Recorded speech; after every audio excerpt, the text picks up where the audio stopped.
Run for your lives. There's an extra large ram sighting in LA's football camp. Aaron Donald works out. Is he ready to come back? Sean McVay was asked. We're going to answer. Plus PCA or Shohei. Who's going to win the NL MVP? We're going to handicap that race. And we're fired up for football. I spent all night into the wee hours of the morning working on a Schein 9, ranking the best running backs for 2026. Who's number one? Who made the list? Find out now on Schein Time. Don't stop. Keep it coming, baby. Don't stop.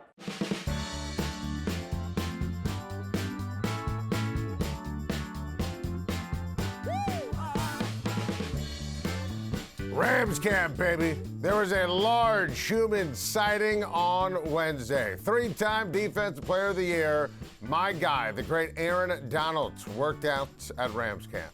My guy, former Schein Time guest, Greg Rosenthal, caught up with the Rams head coach, our guy Sean McVay, and asked him exactly what the hell is going on.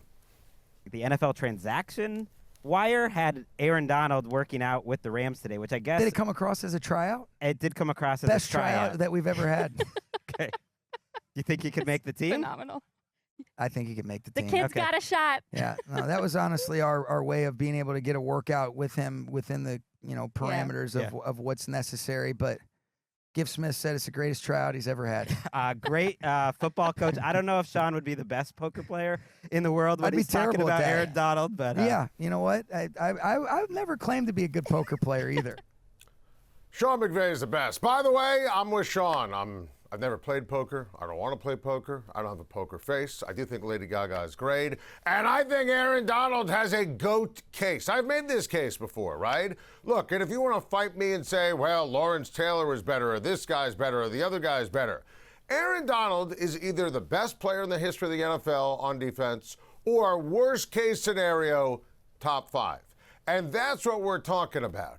And this is why the California Post absolutely nailed it in terms of having some fun here with the tryouts for Aaron Donald. And Greg Rosenthal and Jordan Rodriguez did a great job with that interview with Sean McVay.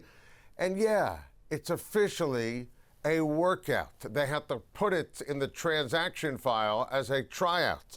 And let me tell you why I'm actually comfortable and cool with the words tryout, because I have said this consistently here on Schein Time. Aaron Donald is only coming back to the Rams if he could be Aaron Donald, if he could perform at that GOAT status. Aaron Donald is not coming back to be a situational pass rusher. Look, we had Les Snead exclusively here on Schein Time, the general manager for the LA Rams, and he went into great detail and depth with us on what they're looking for, what Donald's looking for. And, you basically, and I got so much feedback from you guys on YouTube and people on social media, on X and on Instagram, that after the interview with Les Snead, more convinced than ever that Donald was going to come back, because of when Les Snead said for the first time since he retired, Donald was thinking about scratching that itch and calling it a comeback. And listen, I think that if you're Aaron Donald, look, he called it a career in his prime. And there's a lot going on with Aaron Donald, and he obviously playing defensive tackle, getting doubled, getting tripled. He's, for a guy who's so physically fit and so absolutely jacked up, he's relatively small. I mean, he took a beating constantly in his career and still was able to put up ridiculous numbers, which is why I do think he is the greatest defensive player in the history of the NFL. Not throwing any shade at Lawrence Taylor or anyone else. To me, it's Aaron Donald. Aaron Donald is only coming back to be Aaron Donald. He's only coming back to be an important cog on a championship wheel. The Rams are putting together the Monstars. I think that when you look at it from an Aaron Donald perspective, and I think that he called it a career when it was all said and done because he felt like it was time, but he was still playing at that Hall of Fame legendary level. So the Rams are that close to making the Super Bowl last year, and they lose, and defense a problem. Bam! Here's Trent McDuffie and 3 other starters in the defensive backfield. Bam! Here's Myles Garrett. This in addition to, obviously, Matthew Stafford and Puka Nacua and Devontae Adams and Sean McVay, who's one of the best coaches in the business, and an all-star staff. And McVay is incredible. His X's and O's, his game management, getting people together. He is just an absolute gem when it comes to something like that. So I think this is going to happen. I have felt Aaron Donald was coming back ever since we did that interview with Les Snead. Aaron Donald has a chance to come back and continue to build his GOAT case, his GOAT legacy. The best player on the defense this year will be Myles Garrett. The attention on the defensive line, and this is important, won't go to Aaron Donald. It'll go to Myles Garrett, who was the unanimous Defensive Player of the Year last year, got every first place vote. He was unbelievable, and he's the ultimate sack artist. And what did Les Snead say on Schein Time? He's a dominant starting pitcher and a closer rolled into one. Attacks the game early, getting to the quarterback. Rams take the lead, and bam, you hope someone like Myles Garrett has the ability to close it out, which is absolutely incredible. So I think it's going to happen. I think the Rams have the best talent in the NFL. I think the Rams are the team to beat for the Super Bowl. I think the Rams are going to be ridiculously amazing this year. And I think everything right now is lining up. I mean, this is California dreaming. It's going to be superstars, big-name players. It's a Hollywood script. The Super Bowl is in L.A. Donald can dominate coming out of retirement. Donald can win another championship. This would take his already lofty status to a different level. I am rooting for it. I want to see it. Aaron Donald's one of the all-time great players in the Big Four North American sports in the last 40 years. He deserves to be recognized as such. I am just absolutely positively obsessed with this story. This would be amazing for the Rams and the NFL and for everyone in Los Angeles. Football is back tonight. The long, beautiful journey of the NFL season starts with the Hall of Fame game. Now, let me just say this. Football's back. We love it. Can't get enough. I'm not watching preseason football. You can drive yourself bonkers watching preseason football unless, you're a sick freak. And listen, I am a sick freak. Carson Beck going up against Kenny Pickett. Kenny Pickett, by the way, is playing quarterback tonight for the Carolina Panthers. What a time to be alive. Carson Beck actually interests me. I remember we liked him in the draft process. I do think Carson Beck can eventually be the guy in Arizona this year, next year behind Jacoby Brissett. I think that could be a lot of fun, eventually moving it forward here for the Arizona Cardinals. Or they have a top 2 pick in the draft, and here's Arch Manning, here's Dante Moore, here's someone else in the first round. I think Carolina this year is going to take a step back. Remember, they won the division last year, and they almost beat the Rams in the playoffs last year. Love Dan Morgan, their outstanding general manager. He had a great offseason. I just can't bank at the end of the day on Bryce Young taking his game to another level. I always give Bryce Young credit for this. It's very rare in sports when you're a first overall pick in a draft. Right? I think about someone like Markelle Fultz. You don't go from you're the number 1 pick to being an absolute bust and then finding a way to be good. Bryce Young got his name back, his game back. He's solid.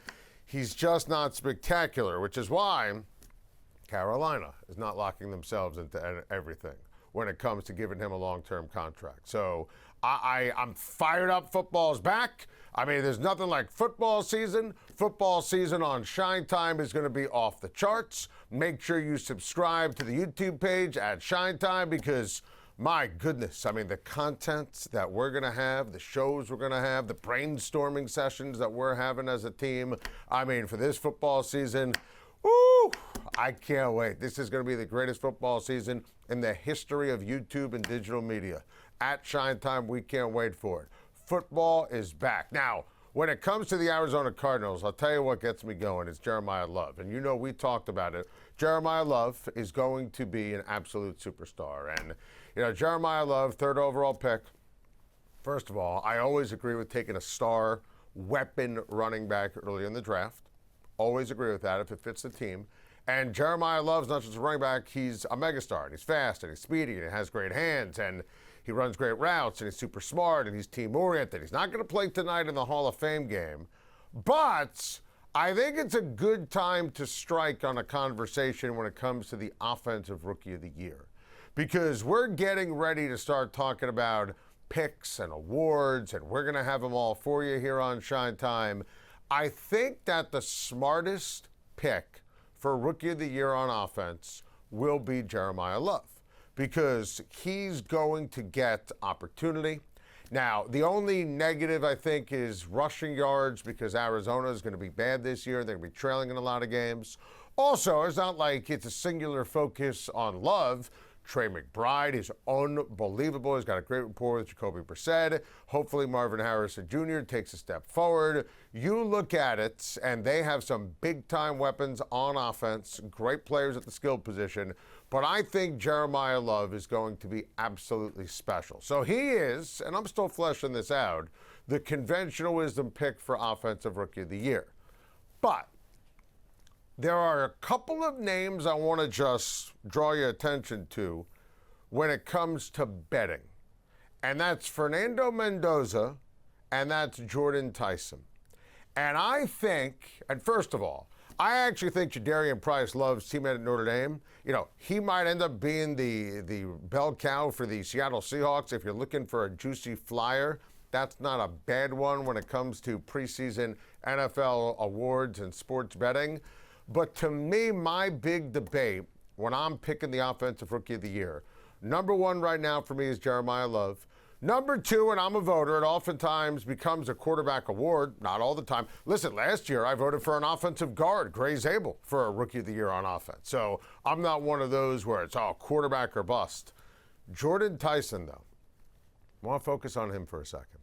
I think Jordan Tyson is going to have a monster season.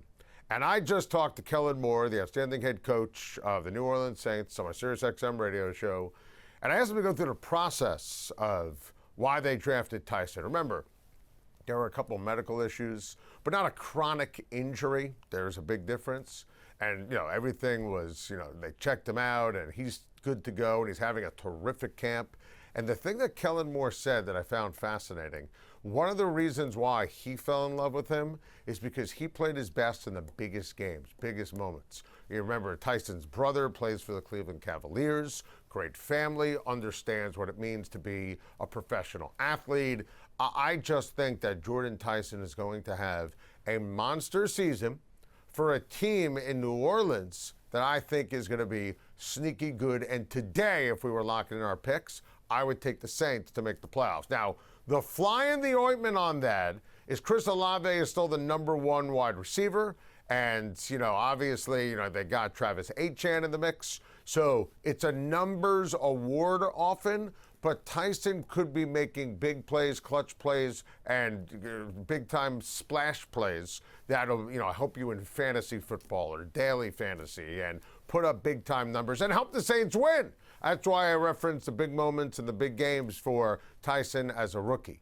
But I think that Vegas has this right in terms of Jeremiah Love, who I am obsessed with when you look at it at the running back position. He's not just a running back. He is a weapon. He's the prototypical back right now that's in vogue. Plus, you factor in the LaFleur offense. I think he's going to be featured. I think he's going to be sensational. So I would rank it right now: Love, Mendoza, Tyson. And look, if I knew Mendoza was going to play sooner than later, Fernando Mendoza would be my pick. I think Fernando Mendoza is going to have a great rookie season. The problem is, Kirk Cousins is on track to start week one. I have no idea what my guy Clint Kubiak is doing and thinking about. Not a clue. So if I had confidence that Mendoza would get enough time, but again, there was that brief moment before he got hurt. Jackson Dart was making a run. Tyler Shook, who didn't play the whole year last year, he made a push for the Rookie of the Year. He was on my ballot. He was the only quarterback that was in my top five. So I think Jeremiah Love is the sexiest and the safest pick when it comes to NFL Offensive Rookie of the Year. Coming up on Schein Time, the NL MVP race is heating up. Who you got, PCA or Shohei? Speaking of hardware, could Sonny Gray be on the Cy Young path for the red-hot Red Sox? The 1-1. High fly ball, right field. That's back on its way. Out of here. Off the big board in right. Second of the day, PCA. No, there's absolutely some truth to that. Like, I would be crazy to say that I don't want to win an MVP, but if we're talking about having priorities straight, like, I think mine are pretty straight. It's not on the forefront of my mind. It's fun to joke about and it's fun to acknowledge, and I think it's absolutely okay to pay attention to, but it's not like following me up to the plate. And yeah, I mean, I think if you guys want to talk about all this this back and forth, like, I really should go get in the lab and start pitching. Like, I really should. Man, I love that answer from our guy PCA. And if you remember, 2 weeks ago on Schein Time, I said to you that if I had a vote, I would vote for PCA for the NL MVP. And take a look at the new odds as we speak. Waking up this morning, and DraftKings now lists Pete Crow-Armstrong as the favorite for NL MVP as opposed to Shohei Ohtani. That is the first time this year in the betting markets that there's someone other than Shohei as the favorite. That includes the offseason, early season, and literally yesterday at this time. And Pete Crow-Armstrong, to me, is absolutely the MVP. And understand, I'm a Shohei Ohtani apologist, right? Historical perspective, greatest player I've ever seen. What Shohei Ohtani does on offense and in the batter's box, and Ohtani's power and Ohtani's speed and Ohtani's pitching. Shohei Ohtani's not pitching. So as a result, you can now open it up and have a legit conversation in terms of who else should be in the mix when it comes to the MVP. And look, when we showed you those odds, there was some other great names. We talked about it earlier in the year when it was Shohei Ohtani clearly number one and Kyle Schwarber could be number two.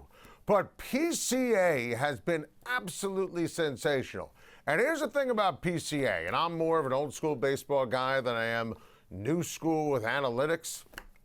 PCA is the dream for the eyeball test, the scouts, the old school baseball people, and the analytics community. He checks every box. He's number one when it comes to WAR. WAR, what is it good for? Well, it's good for stressing the argument on why PCA should in fact be at the top of the list for the MVP. You watch PCA play, he's phenomenal in the outfield for the Cubs. His offense is unbelievable. His power is sensational. He'll double you to death. His prowess and execution and speed on the bases, incredible. He's the best signature player, the straw that stirs the drink, on a Cubs team that's headed to the playoffs. And by any metric you want to throw at me, we're going to start talking about, great offenses in baseball. We're talking about a top 3, 4, 5 offense in the game. And PCA is the best player on a juggernaut offense. And we're talking about a team, and this is a reference point at some point when the wheels stop spinning at the end of the season. We're talking about a team that just swept the LA Dodgers. The Chicago Cubs absolutely have a real shot here to go to the World Series. And remember, it's a regular season award. So I think when you start talking about Ohtani not pitching, defense, offense, the ability to run, everything that goes into the mix, achievement, overachievement. This is not Ohtani fatigue. Everyone knows I'm obsessed. If he was currently pitching and dominating like he was in the beginning of the season, we're not having this conversation. But because there's a pause on Shohei taking his turn in the rotation, we're having it. And because PCA has been that great and that valuable, we're having it. Yesterday was just all sorts of fun, though. Ohtani hit a couple homers. PCA hit a couple homers. Takes this conversation that we started here on Schein Time to a fevered pitch. I'm obsessed with this MVP race. I'm obsessed with PCA. I just think he's an unbelievable player. I think that he's everything right with baseball in terms of multifaceted, all the different tools, can beat you in so many different ways. He's a pain in the ass for the opposition. The Cubs and their fans absolutely love him. Plays the game with a little swagger. And listen, he also was quoted as saying, we talked about it on Schein Time the other day, that Babe Ruth doesn't exist, and the fact that there's an Ohtani tie-in there, I'm all for it. By the way, the Cubs swept the Dodgers. Are we allowed to have this conversation about the Dodgers? If the season ended today, and it doesn't, the Dodgers would be the third best team in the National League. I want you to look at this because you see a couple of nuggets of futility here on the screen. The Dodgers have been swept in consecutive series. They lost 3 straight to Boston. They lost 3 straight to Chicago. 2 teams that have World Series kind of vibes. They've lost 8 of their last 10. They've lost 13 of their last 21. Now, I love the way we're asking this question about worrying about the Dodgers. And I'm going to say supremely consistent here. Of the 3 years, 2024, 2025, won the World Series of both those years, easily could have lost it 4 different times against the Blue Jays in Game 7, could have lost it in Game 6 as well. Let's be crystal clear about that. I think this version of the Dodgers, the most vulnerable. Injuries to the rotation. They literally don't have a catcher right now. I mean, guys are injured left and right. Mookie Betts hasn't hit. Teoscar Hernandez doesn't look the same. Pages doesn't look the same. Now, I will always pick the Dodgers. No, as long as they make the playoffs, I'd rather have them get the 1 seed, rather have them not get the fluky wild card series, 2 out of 3. I would much rather have them get a bye. But as long as they're healthy, they make the Scooble trade. You know, obviously, you look at Yamamoto. If Ohtani comes back and pitches, Snell pitched in the minors on a rehab assignment. Glasnow pitched in the minors on a rehab assignment. As long as those guys are ready, and this is what Derek Jeter talked to me about on my SiriusXM radio show. And the Yankees were like this, where you know how to get to October. Jeter's Yankees were like that. There's a method to it, right? In terms of, and it's more than just the proverbial switch that goes on. It's conserving energy and arms. And now, here's the rub when you look at it. And I don't consider the Brewers a threat because they're not in the business of winning. They didn't trade for Scooble. I don't take them seriously. The Cubs are a terrific team. They just traded for Gossman and Holmes, who could easily be the top 2 pitchers in a playoff rotation. The Phillies, the Arise trade, to me, changes everything, and Philadelphia has great top-end pitching. They absolutely could be a threat to the Dodgers. The Braves have won 7 straight games. I thought they might regress a little bit in the month of July. I've been wrong. So they're piping hot. And I'll give you one other team. And I'm not saying that, they would ever beat the Dodgers. It's a little brother kind of quotient. If the Padres make the playoffs, I just love what they did getting Mize and getting Robbie Ray at the trade deadline. The Padres, if they make it and they're currently not in, that insinuates that they were hot and, they finished the regular season with a bang and survived August and September. I think the Padres would be capable of making some noise. We put noise in air quotes. So, yeah, we're allowed to worry about the Dodgers. They are still my pick, just so we're clear. I am not wavering, I am not waffling, but I am watching. And the Dodgers have looked like a bad baseball team for more than a minute now. So I am not going to sit here and tell you that this is going to be a harbinger of things to come for October, but especially when they get swept in Chicago at Wrigley Field by PCA and the Cubbies, my antenna is officially up. We just got done talking about the NL MVP.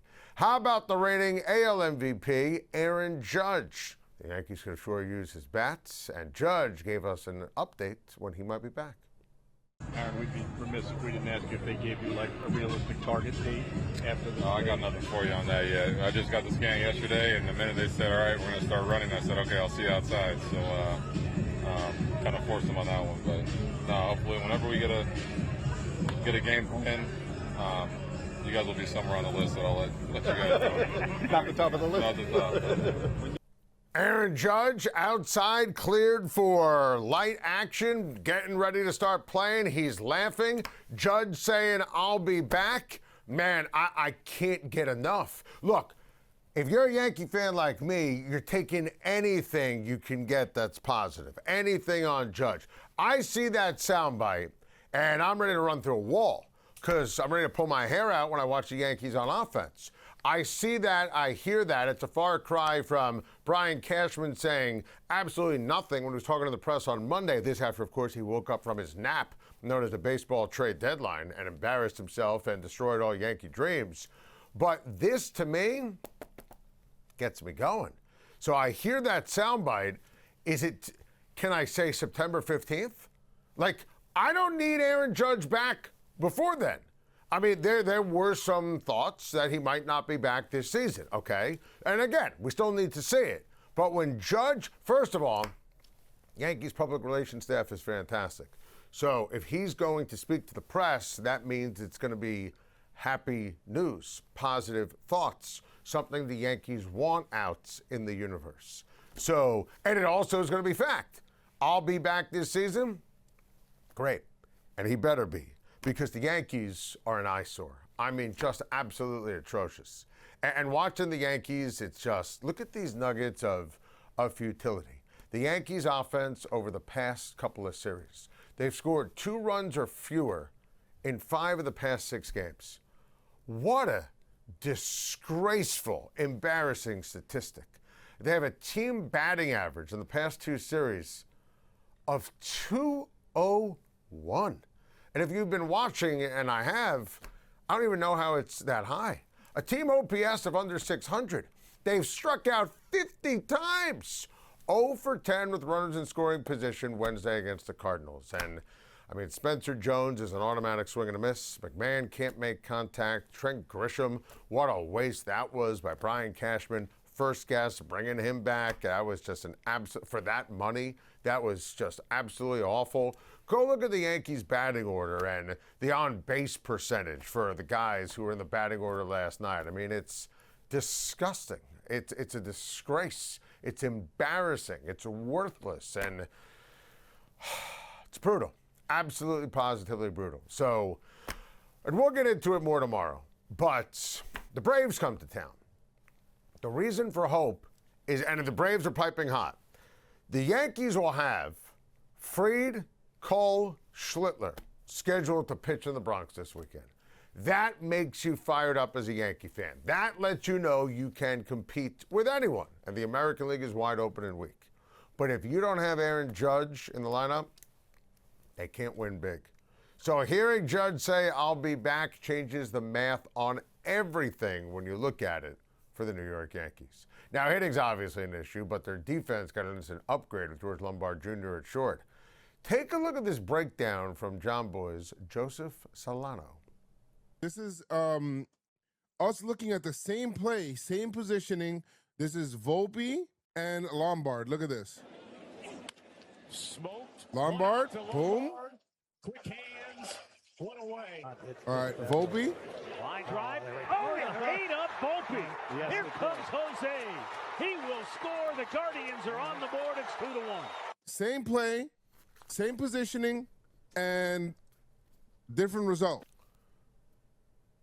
Absolutely brilliant breakdown, and it's the difference, right? And, you know, I love Lombard. I love watching him play. You know, obviously was incredible. Hit a home run, hang him and bang him, 0-2 curveball on his first major league, hit. It was able to hit a home run, first major league game, able to hit a home run. That was on Tuesday. It was the defense that got me going, and that's what matters. And also, it pisses me off simultaneously, because Volpe stinks, and he's been awful for a couple of years now. And Brian Cashman continued to double down on stupidity and his own ego and hubris and everything that goes into the equation. So Lombard has been sensational, absolutely phenomenal.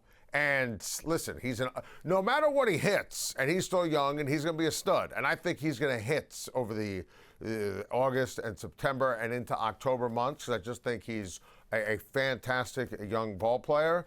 But it's the defense. And for a team that's going to have to, because they can't hit, win games on pitching, defense, and timely hitting, the defense is a central part of that, which is why I'll never forgive Brian Cashman for trotting out Volpe for as long as he did. So what an upgrade, what an energizing situation for the Yankees, but also a friendly reminder of just how Brian Cashman screwed over all the fans of the New York Yankees. How about the Boston Red Sox? And it's kind of amazing here when you look at the Boston Red Sox.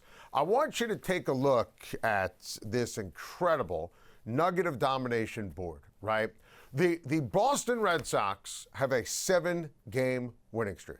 I mean, all they do is win. They are 30-5 in their last 35 games. They are absolutely positively off the charts.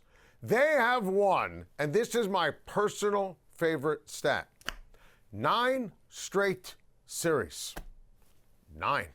That's how you make the playoffs in Major League Baseball. You take series. You win 2 out of 3. You take 3 out of 4. It's how you make sure, if you're the Sox and you were such an embarrassment and chaotic and awful, you fired the manager early, how you dig out of a hole that seemingly was unfathomable.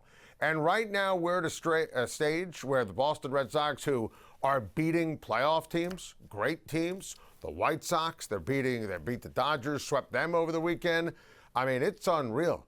Sonny Gray, during this winning streak, has been majestic. And let me just tell you something. Sonny Gray is going to win the Cy Young. He's going to snatch it from Cam Schlittler. And Sonny Gray is now tied for the Major League lead of wins with 14. He's 14-2. Listen, when Brian Cashman made the Sonny Gray trade years ago, I loved it. I had no idea, and Sonny Gray just admitted it, that he lied to his agent lied to the Yankees, saying he wanted to be there. Never had any interest in being in New York, hated New York. They did it to ultimately make more money in free agency. And Sonny Gray was a bad Yankee. New York was too much. But also, he's been a star everywhere else he's been. St. Louis, the A's before he was a Yankee, Minnesota, the Reds. And he's been phenomenal for the Boston Red Sox. Phenomenal. It's kind of crazy when you look at that mark. 14-2. And I'll say it again. I think the Red Sox are going to finish higher in the standings than the Yankees. I think the Red Sox, for them, it was amazing going for it at the trade deadline. Phenomenal job getting Rushman. Phenomenal job getting the best reliever on the open market. And all this team does, win. So on a night where the Yankees can't hit water if they fell out of a boat, Boston gets another victory. More nuggets of domination, and of course, the cherry on top, if you're a Yankee fan, Sonny Gray somehow continues to make the Yankees look like buffoons. Up next, the moment you've all been waiting for. Schein 9 running backs. I'm ranking them. It wasn't easy. Who's in? Who's out? My list. Next. I'm just letting my agent and Brad and all them do all that right now. I'm just worried about the team involved. Yeah, I'm just trying to hoop right now. So. First for you. The smile and the laugh from Jahmyr Gibbs is great because he's going to get the bag at some point. Could be today, could be tomorrow, but it's going to happen. Just like today, Jonathan Taylor got the bag, 2 years, $44 million, because he's sensational. This was on the heels of Bijan Robinson getting the bag because he's electrifying and he's unbelievable. And the running back is back, and I'm obsessed with it. And I was ahead of the curve on this, even with the quarterbacks and the receivers, and it's a passing league.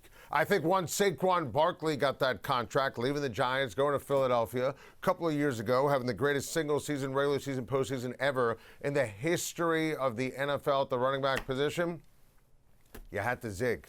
You had to zag. And Howie Roseman did that brilliantly on Saquon a couple of years ago, and I think it changed the game. We just saw Jeremiah Love go 3rd overall in the draft, right? You can always, when you look at running backs to win, weapons at the running back position. Drafting a running back who's out on 3rd down that doesn't exist anymore. The running back is better and hotter than ever. So it got us thinking. Let's rank the running backs. Oh, nice, easy assignment. 2026, who's the best running back? You could make the case for about 5 different guys, 6 different guys as the best running back. There is a surefire future Hall of Famer who I believe is going to have a brilliant year, who doesn't crack my list, and I'll explain it at the end, for 9 best running backs in the National Football League. Again, here's the criteria. Best running backs for 2026. So we could talk history, but it's what I think they're going to do and bring to the table and where they are right now for the 2026 season.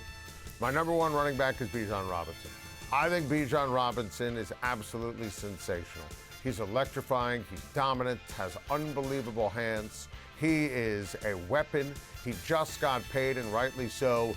He's a touchdown machine. He's a defense's nightmare. And I want to make sure we stress this now on Bijan because you can make a case. The Falcons have the worst quarterback situation in the NFL going into the season, if not the worst, one of the worst. So maybe teams might, play Bijan differently. I don't care. Bijan Robinson is going to do everything and anything for the Atlanta Falcons and be all about the sizzle and domination for Atlanta. He's the best running back in the NFL 2026.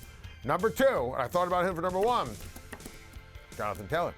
Jonathan Taylor was the best running back in the NFL last year before Daniel Jones got hurt. Riley Leonard became the quarterback, and then teams would ultimately know that there's only one person to stop on the Indianapolis Colts. Jonathan Taylor, I think, gets lost sometimes in the court of public opinion because he's a little bit of a throwback, right? Where and he has great hands, catches out of the backfield, makes plays in the passing attack, but he's a little bit more old school, compare and contrast to guys like Gibbs and CMC and James Cook and Bijan Robinson, but don't get it twisted. He got my vote last year, first team All-Pro at the running back position. Now that he got paid today, he's going to have a monster season. He's everything for the Indianapolis Colts. Daniel Jones on track to play. Jonathan Taylor, second best running back in the NFL for 2026. Number 3, Christian McCaffrey, CMC. Don't sleep on him. Christian McCaffrey is the most valuable, dominant, best player on a loaded San Francisco 49ers team. And he's healthy. I know injuries could always be a risk with him, but in Kyle Shanahan's offense, he is a dream. Hands, speed, grit, determination, athleticism, power, intelligence. He's got the whole thing. CMC is the third best back. And I know I'm going to get some pushback from Lions fans and some fantasy football players, but I put CMC ahead of Jahmyr Gibbs. And I think Gibbs is going to have a monster season. And I think Jahmyr Gibbs now, as the unequivocally the number 1 running back and getting all the carries with David Montgomery left in the offseason, got that free agent deal in Houston. Look, you can make a case for Gibbs at number 1. That's how close and that's how competitive this thing is, right? I mean, and I wouldn't fight you. It's that close. I do kind of need to see Gibbs as that carry-the-mail guy now with Montgomery in Houston. I need to see him do it for a full season.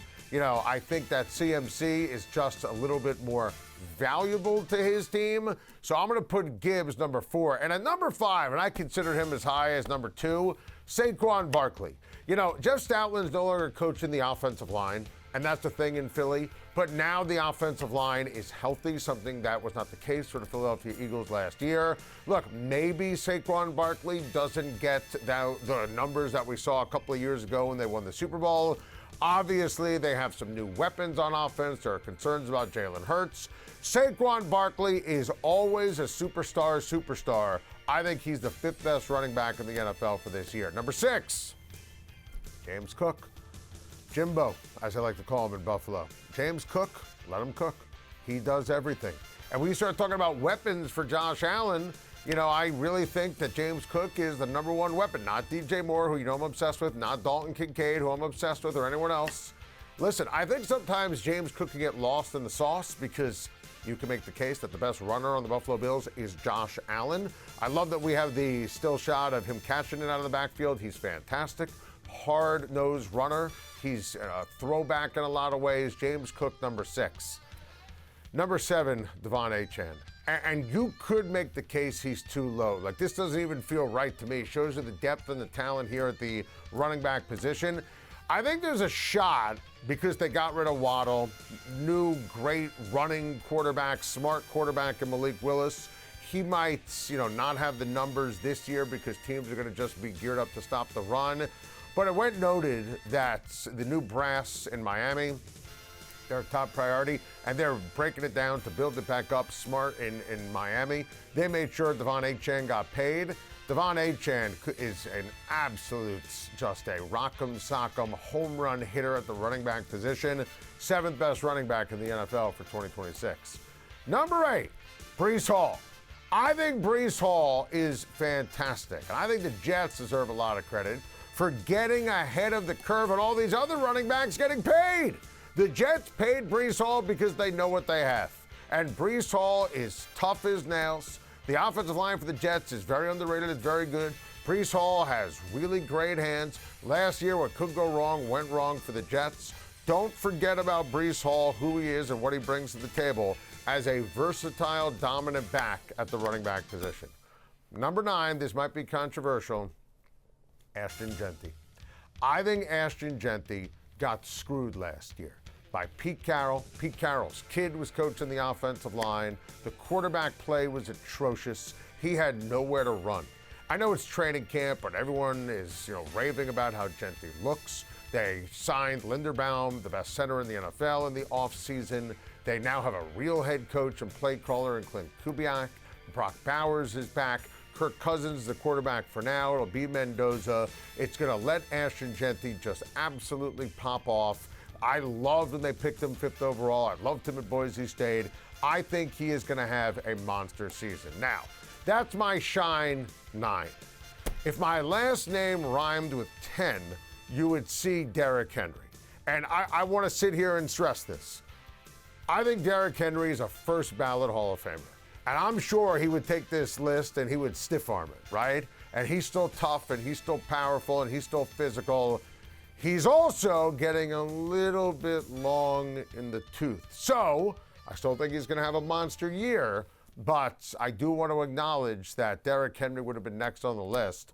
Listen, I have quipped on numerous occasions that I feel like I loved Kenneth Walker more than the Seahawks loved Kenneth Walker. And, he was the Super Bowl MVP, and obviously he goes to Kansas City in the offseason. I think Kenneth Walker is going to be awesome. Absolutely terrific. I think that Patrick Mahomes being healthy changes everything. I think that you look at the offensive line, it's very underrated in Kansas City. Walker was very close to making the list. And if I had guts, and I mean real guts, and I don't, I'm a weak human being. If I had guts, Jeremiah Love would have been on my list. Because I think Jeremiah Love, Offensive Rookie of the Year vibes. I think 3rd overall pick. Again, you start talking about what he did in Notre Dame, how it translates to the pros. I think he's going to be sensational. But listen, I'm sure there'll be no debate about this. The Schein 9 for the official list 2026, the NFL running backs ranked. I can't wait for your thoughts on this. Make sure you comment on the YouTube page at Schein Time. We're going to read them all. We're going to react to them. I can't wait for your feedback. I'm sure everyone's going to be in complete lockstep agreement with my list here on Schein Time. So ahead, new segment alert. Schein Time's beautiful or Bush League debuts. Where will Jeffrey Yan land after this celebration last night? Looks like me after yesterday's show. Quick check of the NL East standings. The Mets still suck. But wait, there's more. And you're to my right, so it's just not going to work. And there's his strikeout, and he leaps in the air and celebrates as only Jeffrey Yan can. That's going to get the crowd aroused. Well, that will happen everywhere he goes. He's got good stuff, what I've seen so far in these first 5 pitches. And as Andy Green said, he can jump high as well. Whoop. Ah, yes, Jeffrey Yan, his celebration for a strikeout brings us to beautiful or Bush League. Let me tell you something, and I'm a huge believer in this. I think that was absolutely beautiful. That was sensational. I'm a big believer in professional sports, and specifically for baseball, celebrate, validate. I never mind when you see a batter take the bat and chuck it. I want a home run that's going to absolutely be a towering bomb and no doubt about it go over the wall. I don't have an issue with a slow trot around the bases. I don't have an issue when a pitcher at the end of the game pumps his fist like no other. I have no issue with that. None. When Jose Bautista hit that homer, Blue Jays, Rangers, lifetime ago, and took that bat and chucked it like a sphere, I thought it was the greatest thing ever. I mean, celebrate, stamp it. I mean, it's energy. You'll work your ass off for it. That's great. I love celebrations in the NFL. A sack dance. I love a coordinated touchdown celebration. The Fun Bunch was unbelievable. And look, it's not for everyone. If your favorite celebration was Barry Sanders taking the football and handing it to the ref, great. That's fine. Joe Horn with hiding a phone in the goalpost, can't use props. That's too much. The Vikings always have coordinated dances. Sensational. Can't get enough of it. The only issue I have with the celebration, if we could show that one more time, I just don't want Yan to get hurt. I'm okay with the celebration over the top. It's meaningful, grade. I'm just worried about where he lands and how he lands. I mean, look at this. So he gets a strikeout, leaps in the air. Look at both of his feet. I mean, that's not normal and natural. I just don't want him getting injured. So as long as the Mets are okay with it, I'm okay with it. I'm not worried about someone getting drilled in the head or he's showing up the opposition. That doesn't bother me in any way, shape, or form. I am a glass half full guy. Hell, my cup is overflowing. I love life. I love sports. Celebrate, validate. I can't get enough. Second topic for Beautiful or Bush League. The Akron Zips are letting a fan call a play for the first game at home. This is Bush League. This is amateur hour. This is pathetic. Honestly, just get out of the football league. Just get out of college football. The fact that you want to honor a season ticket holder, let them walk to the middle of the fields, celebrate a flip of the coin, put their name up on a big board. Let them sit in great seats, put them in a box, call a play. I mean, you have coaches who are toiling all year. I mean, I'm serious. You have coaches, high school coaches who want to coach in college. You have graduate assistants who are grinding like no other. And you're going to let a dopey fan call a play? You have players who have worked their ass off, offensive linemen, and you're going to have a fan call a play? This is not what sports is all about. You want to say, thank you, fans? Thank you, NIL donors? Great. Figure out any other way. Then why don't you just, at the end of the day, have, a season ticket holder play quarterback? Whoever donates the most money, you get to play left guard. What a joke. Amateur hour. This is everything wrong with sports. Hey, Akron Zips, fold the franchise. Embarrassing. Pathetic. That's the show. If you missed any portion of the show, just do what I do, rewatch the show over and over again. Our new YouTube page, my goodness, it's amazing. At Schein Time. Make sure you go subscribe and like. It's always up for debate. Do you like first and subscribe, and then like? I'm usually a subscribe first, then like second, but you do you. I want you to be happy. Just not calling plays for the Akron Zips. See you tomorrow on Schein Time.